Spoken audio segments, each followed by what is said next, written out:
The desert had a way of turning cruel when you least expected it. That evening, the wind came down from the Dragoon Mountains like a stampede of ghosts, howling through the mesquite and sage until even the coyotes went silent. Jake Callahan pulled his slicker tighter around his shoulders and tipped his hat against the driving rain. He'd seen storms before, but this one had the smell of trouble, the kind that didn't pass easy. He was a mile from his ranch when his horse, Bandit, stopped short, ears pricked and nostrils flaring. Lightning split the sky, white and mean, and for a heartbeat Jake saw something lying in the wash ahead. A dark, twisted shape half buried in the mud. Easy. Boy, Jake muttered, swinging down from the saddle. The rain soaked him to the bone as he slogged through the muck. When he got close, he realized it wasn't an animal. It was a woman. She lay face down beside a fallen bay mare, her dress torn and heavy with water. Jake dropped to one knee and rolled her gently over. Her face was pale, lips blue, and one hand still clutched the reins. Her eyes fluttered open for a moment, wide, frightened, and far too soft for this land. "Ma'am," he said, voice low. "You hear me?" She tried to speak, but only a shiver escaped her lips. "Don't you worry," Jake said. "I got you." He lifted her into his arms, feeling how light she was, barely more than a bundle of wet cloth and fragile bones. He hoisted her onto Bandit and climbed up behind, keeping one arm around her to steady her as he urged the horse into motion. The rain hit harder, drumming against his hat, but he kept his eyes fixed on the faint lantern glow ahead, the one hanging by his cabin door. By the time they reached shelter, the wind was shrieking through the canyon like a living thing. Jake swung down, carried her inside, and kicked the door shut behind them. The fire in the hearth had nearly gone out. He threw on more wood and knelt beside it until the flames jumped up again, chasing back the dark. The woman stirred, murmuring something he couldn't catch. Jake peeled off her soaked shawl and wrapped a wool blanket around her shoulders. She was shaking so badly he could feel it through the fabric. "Here," he said, pouring a cup of coffee from the pot on the stove. "Get this in you." Her hands trembled too much to hold it, so he guided the cup to her lips. She took a sip, coughed, and then looked at him properly for the first time. "Who are you?" she whispered. "Name's Jake Callahan." "You're safe, ma'am. Storm's about spent." She looked around the small cabin. One cot, one table, a few rough-hewn chairs. Where am I?" "About 10 miles south of Bisbee, near the San Pedro River. Lucky I came by when I did." Her eyes filled with tears. She tried to blink away. "My horse didn't make it," Jake said softly. "Sorry." For a long time neither spoke. The fire crackled and the rain pounded on the roof. Jake busied himself hanging up her wet saddlebag and cleaning mud off the floor. He wasn't used to company, much less a woman like her. Fine features, clean hands, a voice that didn't belong to the frontier. Finally, she spoke again. "My name's Clara Beaumont." "Well, Miss Beaumont," Jake said, "you can rest easy tonight. You'll be warm and dry at least." She gave a faint nod. "Thank you, Mr. Callahan, I owe you my life." He shrugged, uneasy under her gaze. "Ain't nothing to owe. Wouldn't have left anyone out there to die." Outside the wind wailed like a lonesome coyote. Inside only the fire's soft hum filled the silence. Jake watched the shadows dance across her face. The kind of face you didn't forget once you'd seen it, even if you wanted to. Hours later, when the storm had quieted to a whisper, he saw she'd fallen asleep by the fire, blanket drawn up to her chin. For the first time in years, Jake felt something stir deep in his chest, something he thought he'd buried with the past. Maybe it was the way she'd looked at him before drifting off, trusting him without reason. Or maybe it was just the reminder that the world still held fragile things worth saving. He stoked the fire and looked out into the black desert beyond the window. The storm had moved on, but he knew it hadn't gone far.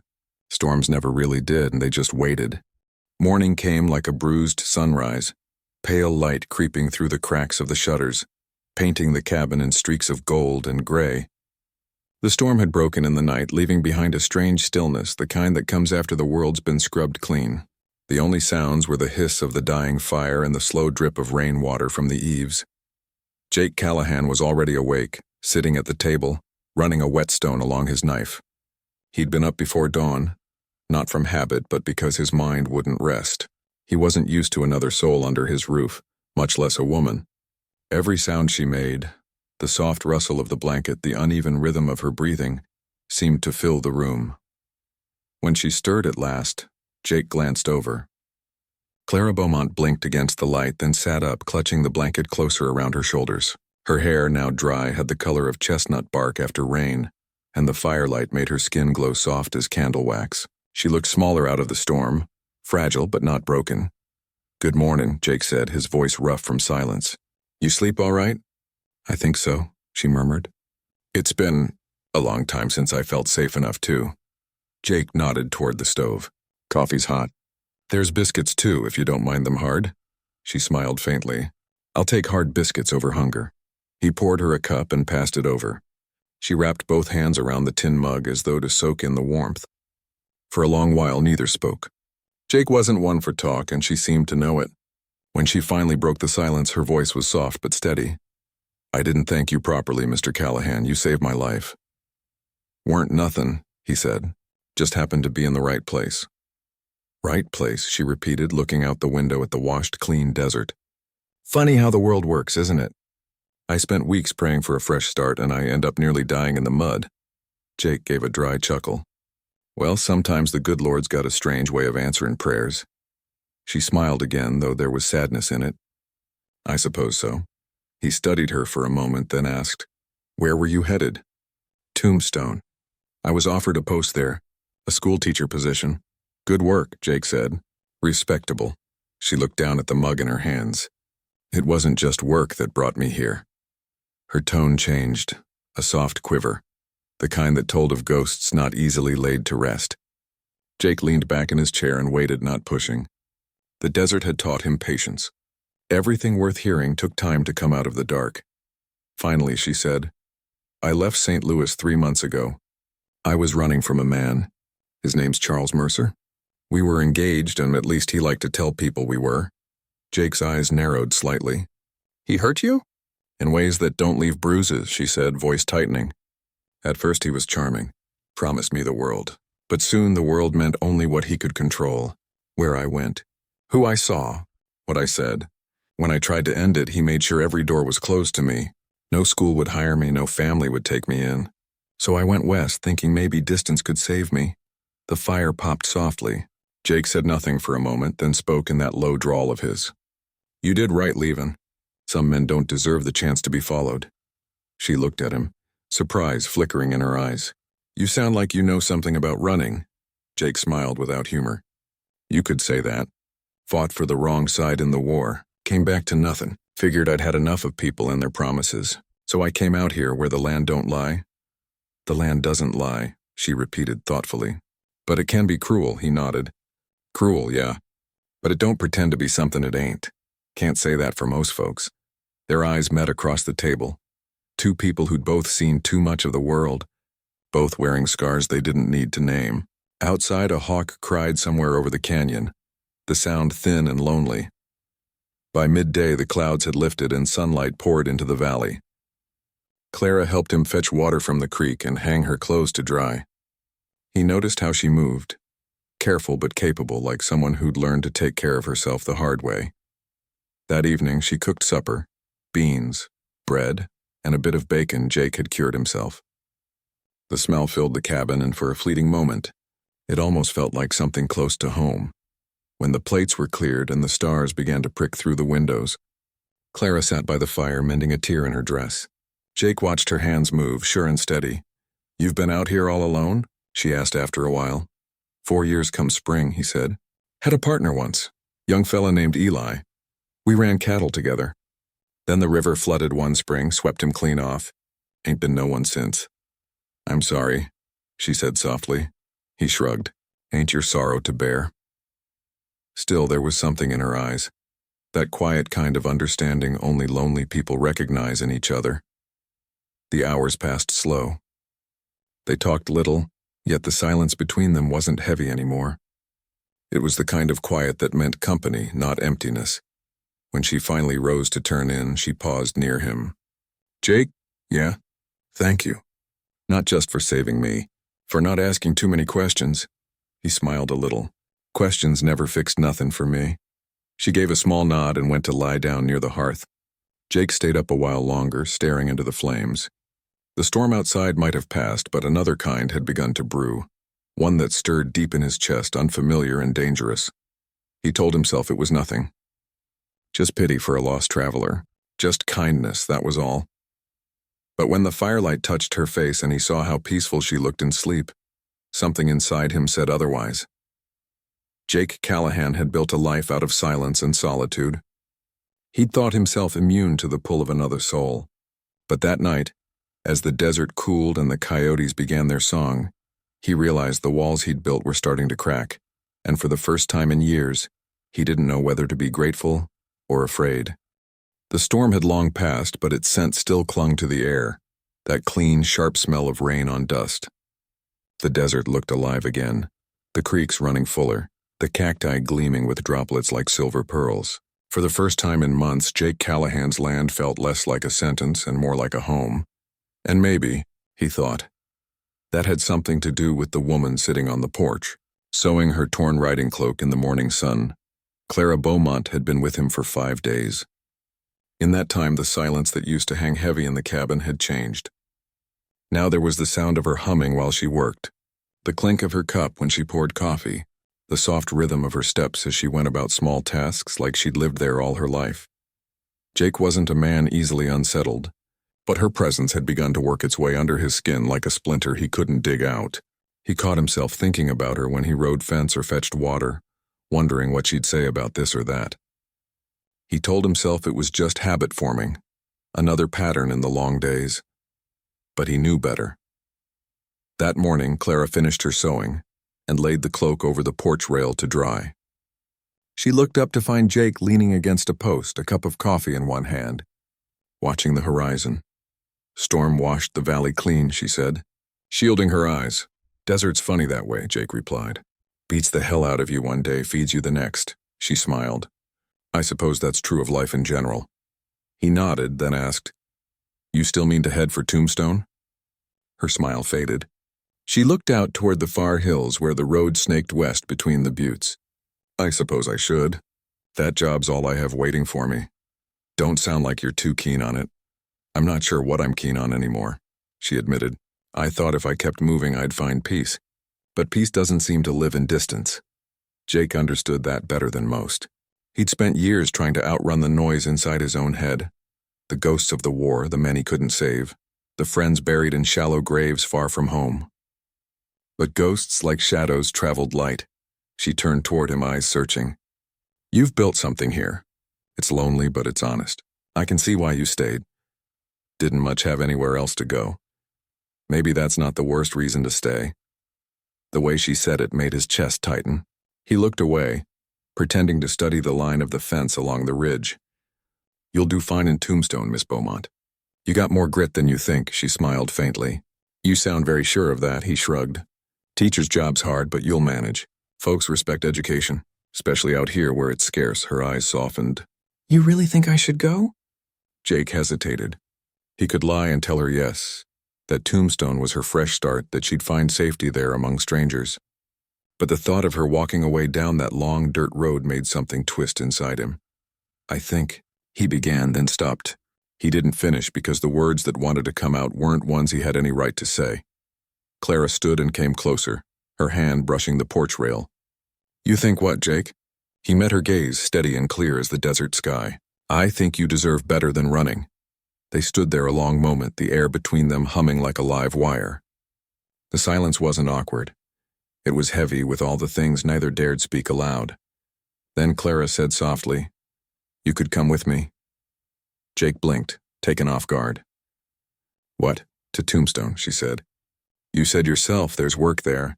Ranches, lawmen, new trade. You could start over. Jake laughed once, rough and dry. Startin' over's for folks who ain't already lived too much. Her eyes didn't waver. And yet, here you are, alive still.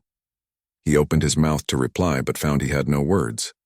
Clara took another step closer, her voice barely above a whisper. Or, I could stay.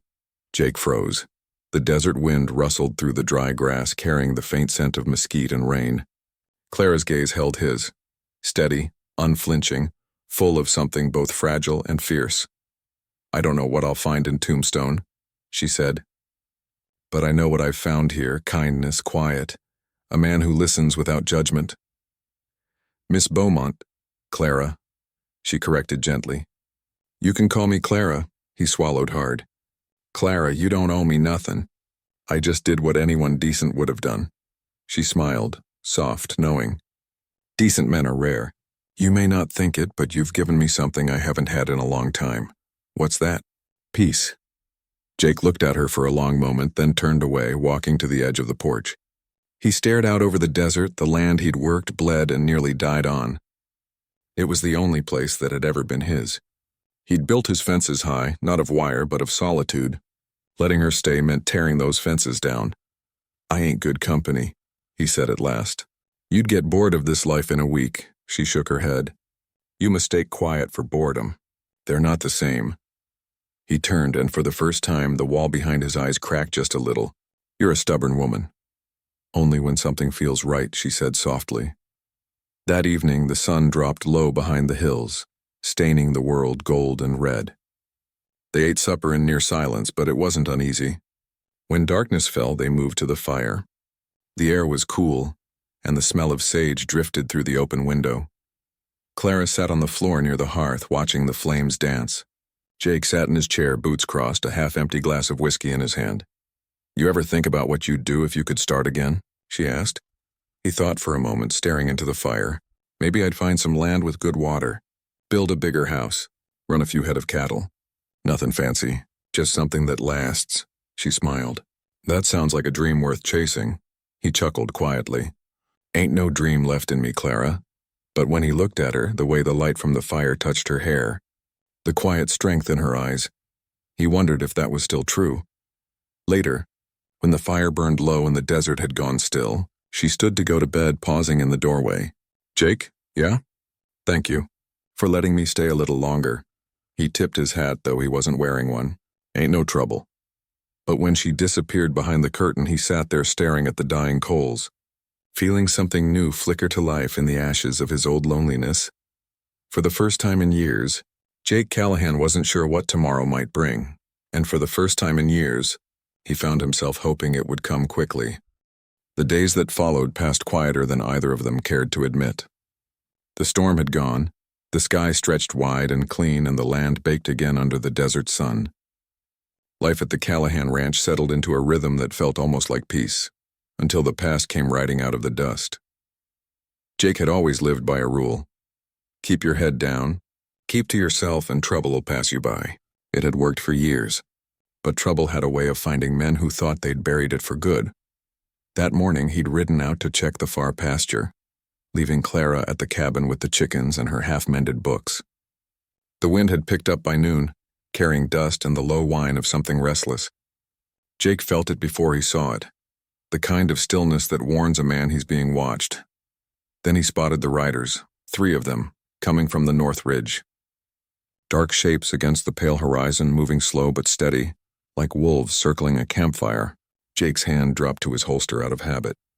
He waited until they drew closer before calling out, "You boys looking for something?" The lead rider, a tall man with a scar cutting across his jaw, spat into the dust. "Looking for a man goes by Callahan." Jake kept his face still. "You found him." The man grinned, a nasty twist of mouth and teeth. "Heard you got yourself a lady hiding out here. Pretty one, they say. Runs real fine when you chase her." Jake's blood went cold. "You best say what business you got, friend, and make it quick." "Friend?" The man laughed. "You and me, Callahan, we ain't been friends since you left the army. I remember you, the one who walked away when the rest of us got hung out to dry." Jake stared at him hard, memory flickering like gunfire in the dark. "Crowley," he said flatly. "Good to know you still recognize me," Crowley sneered. "You left a lot of men behind, Callahan. Some of us didn't forgive so easy." Jake's voice was even, but his jaw tightened. "War's over. You want revenge? You should have found me sooner." "Oh, I'm not here for revenge," Crowley said, leaning on his saddle horn. "Heard there's a bounty on that woman of yours." "A fine one. Thought I'd come collect." Jake's fingers brushed his colt. "You're making a mistake." Crowley smirked. "Ain't the first one." The next few seconds stretched tight as wire. Then Crowley's hand twitched toward his gun, and Jake moved faster. The desert erupted with gunfire. One shot cracked like thunder, echoing off the canyon walls. Crowley's horse reared, screaming. Dust and smoke filled the air. When it cleared, Two of Crowley's men were down, and Crowley himself was clutching his shoulder, blood seeping through his sleeve. Jake's voice came low and cold. "You tell whoever's paying that bounty they'll have to ride through hell to reach her." Crowley spat blood and hatred into the dirt. "You always were a fool for lost causes." Jake leveled his gun. "Get off my land." Crowley laughed grim and bitter. "This ain't over." Then he turned his horse and rode off, leaving his dead where they lay. Jake stood there a moment, breathing hard, the smell of gunpowder thick in the air. He holstered his gun, mounted up, and rode hard for home. When he reached the cabin, Clara was standing on the porch, worry etched deep into her face. "Jake, what happened?" He swung down, still dusted from the trail. "We had visitors. Men from my past. They know about you." Her hands trembled. "Who were they?" "Old soldiers. The kind that don't forget debts." She stepped closer. "What did they want?" He hesitated, then said quietly, "You." Clara's breath caught. "Me? There's a price on your head, isn't there?" She looked away, her face pale. "It's complicated." "I ain't asking for a sermon, Clara, just the truth." She swallowed hard, then met his eyes. "There's a man in Tombstone, a banker. He wanted me for his wife. When I refused, he made sure I couldn't get work. Then he told folks I stole from him. There's no real bounty, not a lawful one, but men like that don't need laws." Jake exhaled slowly, jaw set. "So that's why you were riding alone in a storm," she nodded. "I thought if I could make it far enough, maybe I'd disappear." He rubbed a hand over his face. "Well, you didn't disappear, and now they know where you are." "I'll leave," she said quickly. "Tonight, if I have to. I won't bring more trouble to your door." Jake's eyes flashed. "Ain't no one driving you off this land. Not while I'm still breathing." Her voice broke. "You don't owe me anything, Jake." "Don't matter," he said. "This ain't about debt. It's about right and wrong." She looked at him a long time, her eyes shining. "You could get yourself killed for me." He gave a grim half smile. "Wouldn't be the first bad choice I made." That night, Jake sat by the window with his rifle across his knees, watching the horizon for dust trails. The desert was quiet, too quiet. Clara sat by the fire, her hands wrapped around a cup of tea, trying to steady her breathing. After a long while, she spoke softly. "You never told me about the war." He didn't look away from the window. "Ain't much to tell. I was a fool who thought he could make a difference. Lost half my friends for the effort. The rest turned mean. And Crowley? He was one of the mean ones." She hesitated. "You carry a lot, don't you?" Jake shrugged. "A man gets used to it." She watched him in the firelight, the hard line of his jaw, the tiredness in his eyes. "You shouldn't have to," he didn't answer. But when the fire crackled and the coyotes howled in the distance, he finally said, "You get some rest. Tomorrow we'll start moving supplies, fix the fence, make sure the horses are ready. If Crowley comes back, I'll be ready. And if he doesn't?" He looked over his shoulder, meeting her gaze. "Then maybe we can start thinking about something else." She nodded slowly. "Like what?" He gave a faint smile. "Like living." The words hung between them, soft but certain. Outside, the night deepened and the desert vast and silent. The stars cold and endless. But inside that small cabin, where two broken lives had found a strange kind of peace, something unspoken began to take root. Fragile, stubborn, and alive. Jake Callahan had seen enough death to stop believing in miracles. But as he sat there in the flickering light, watching over Clara Beaumont, he began to wonder if maybe, just maybe, the West still had one left for him. The desert was still when the morning came. Too still. Even the birds seemed to sense what was coming. The wind had died and the air hung heavy, the kind that pressed on a man's shoulders before a fight.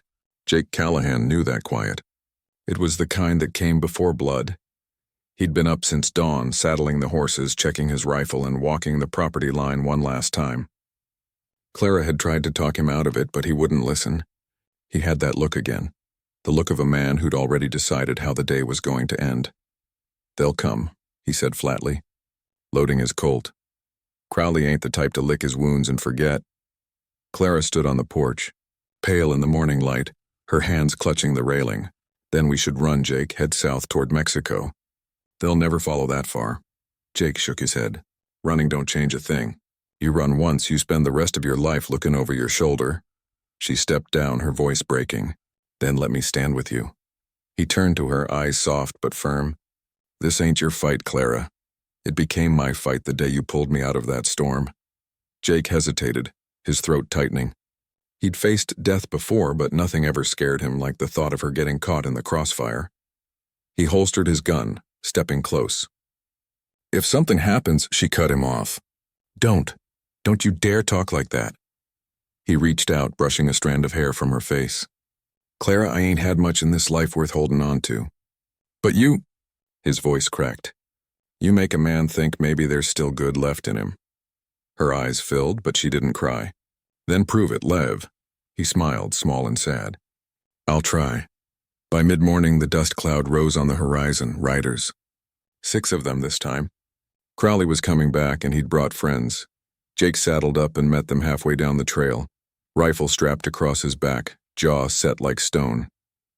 Clara watched from the cabin, one hand pressed to her heart. The men slowed their horses, spreading out in a line. Crowley rode at the center, his arm still in a sling, eyes burning with hate. Well, well, he called. Didn't figure you'd be fool enough to wait for me. Jake's voice came low and steady. I'm done running from ghosts, Crowley smirked.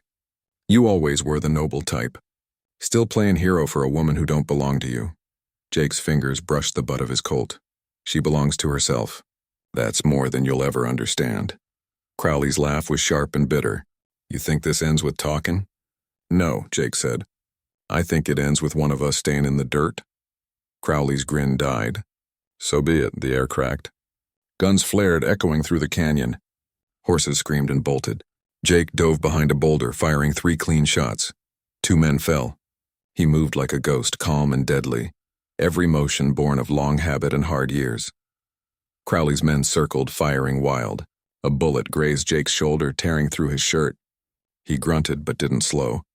Then came the sound that froze his blood. Clara's scream.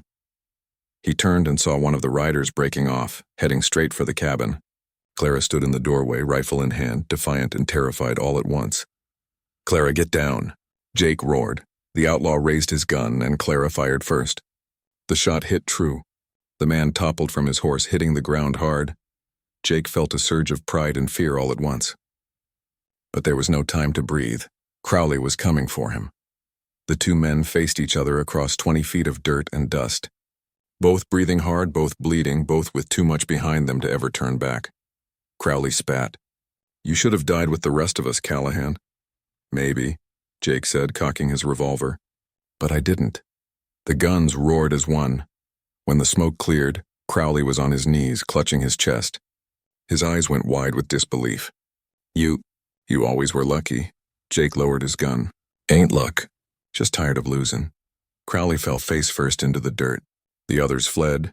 Jake stood there a long time, chest heaving, the smell of powder thick in the air. Then the pain in his shoulder caught up with him. He staggered, dropping to one knee. Clara ran to him, her dress streaked with dust and tears. Jake, you're hurt. He managed a half smile. Just a scratch. Don't lie to me, he laughed, wincing. You always see right through a man, don't you? She tore a strip from her dress, pressing it against the wound. Hold still. He did, eyes never leaving hers. The adrenaline was fading, replaced by something quieter. Relief, maybe even peace. When the bleeding slowed, he touched her cheek, rough fingers gentle. You saved my life, she smiled faintly. Guess we're even. Jake looked past her toward the horizon. The sun was high now, blazing across the land. The bodies of Crowley's men lay scattered among the sagebrush, the dust already beginning to settle over them. It's over, Clara whispered. Jake shook his head. Ain't nothing ever really over out here. But it's a start. She leaned into him, resting her head against his shoulder. What'll we do now? He looked out at the open country, wide, endless, and unforgiving. Rebuild, I reckon. Maybe fix that north fence you keep talking about. She smiled through her tears. You mean we'll fix it, he chuckled. Yeah, we'll fix it. The wind picked up again, carrying the smell of gunpowder and sage. It whispered through the grass like a sigh, the desert breathing again after holding its breath for too long. Jake stood, still unsteady but determined. He took her hand, rough and strong, and together they walked back toward the cabin. Behind them, the dust began to settle over the place where the past had finally died. Ahead, the world stretched wide and unknown. But for the first time in years, Jake didn't feel alone. He glanced at Clara, her hair catching the light, her eyes steady as the horizon. "Clara," he said quietly. "Yes." He hesitated, then smiled. "I reckon I found something worth staying for." She squeezed his hand. "Then don't ever let it go." They kept walking side by side as the sun dipped low and painted the land in gold. The desert, scarred and silent, bore witness to their leaving. Two souls who'd been lost and found, bound not by chance but by the hard mercy of the West itself. And somewhere in that vast, quiet land, the wind carried a whisper only they could hear. The sound of hearts still beating, still hoping, still home.